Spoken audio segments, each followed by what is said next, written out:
In a world where alliances are constantly shifting, two of the planet's major democracies are getting together to build something new. And we're not just talking about a few trade deals here. This is a full-on blueprint for the future. It covers everything from defense to green energy. So what's actually inside this India-Germany blueprint? Let's break it down. You know, this quote from Germany's leadership really says it all.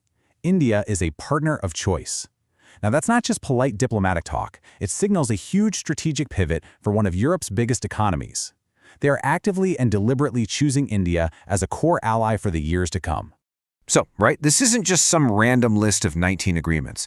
You really have to think of it like an architect's blueprint. It's a detailed plan for how to cooperate on pretty much everything that matters. Security, trade, climate change, you name it. This is all about building a partnership that's designed to last. Okay, let's start with the foundation. Why is this happening right now? Why are these two countries coming together with this much intensity? Well, it all comes down to the changing world we're living in. See, this partnership isn't just built on money. At its heart, it's grounded in shared democratic values and a deep commitment to a stable, rules-based world. They're starting new high-level talks on big topics like the Indo-Pacific and foreign policy, which means you're going to see them working together much more closely on global challenges. At the end of the day, this whole foundation is about one thing: trust. So, with that foundation of trust in place, let's talk about the engine that's going to power this thing. Because while trust is crucial, the engine here is a massive and growing economic relationship. $50 billion. Just let that sink in for a second. That is the incredible milestone their trade has already crossed. To give you some perspective, that's roughly a quarter of all the trade India does with the entire European Union. And here's the best part. Both sides are convinced that there's still a ton of room to grow.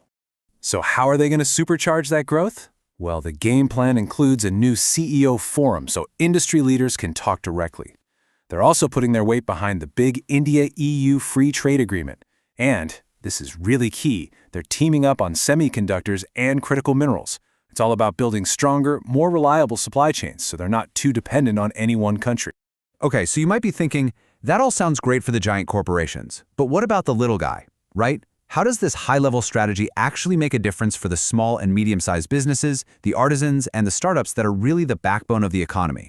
Well, here's a fantastic answer. It's a landmark partnership between India Post and DHL. Think about it. You take India Post's incredible reach into every corner of the country, and you combine it with DHL's world-class global network. For a small business trying to sell products abroad, this is an absolute game changer. It means shipping is going to be faster, cheaper, and way more predictable, which knocks down one of the biggest hurdles to going global. Now let's shift gears to a really crucial area, defense. Because this is where we see one of the biggest strategic shifts in this entire partnership. They're completely changing the model. It's no longer a simple buyer-seller relationship where one country just buys military gear from the other. The new idea is defense industrial cooperation. It's about becoming true partners, designing, developing, and building advanced defense technology together. And this chart just lays it out perfectly. The old model was just one-off deals. The new model is about working together from the very beginning. It's a move away from just buying and selling toward co-innovation and co-production. It's a fundamental shift from depending on imports to building a joint industrial base. And look, this isn't just some vague idea. It has support from the very top. Prime Minister Modi himself said this new roadmap gives clear policy support for companies to work together on this. That's basically a massive green light for a whole new era of defense collaboration.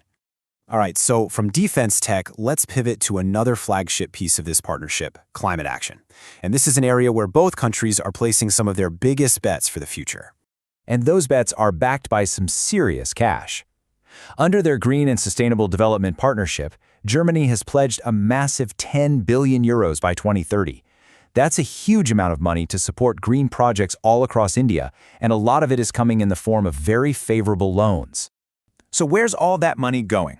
Well, a recent commitment of over 1.2 billion euros gives us a pretty clear picture. They're targeting the big stuff: scaling up renewable energy, kickstarting a green hydrogen ecosystem, backing India's electric bus program, and helping build cities that can withstand climate change. And this is so important. It's not just about government money. That public funding is already sparking major private sector deals. A perfect example is this huge agreement for green ammonia between India's AM Green and Germany's Uniper. This is the partnership in action, creating real-world, commercially viable green energy corridors between the two nations.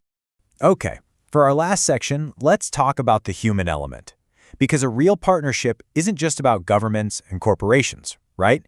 It's about connecting people, skills, and talent. What they're building here is basically a structured pipeline for skilled Indian professionals to find opportunities in Germany. Step 1 is skill development, with new training centers in India focused on areas like renewable energy. Step 2 is ensuring the recruitment process is fair and ethical, especially for in-demand fields like healthcare. And Step 3 is making the actual move easier through new mobility agreements. And here's a really practical perk that's a big deal for anyone who travels. Germany is going to grant visa-free transit for Indian passport holders. This makes flying through one of Europe's biggest hubs so much easier, and it's a powerful symbol of these growing people-to-people connections.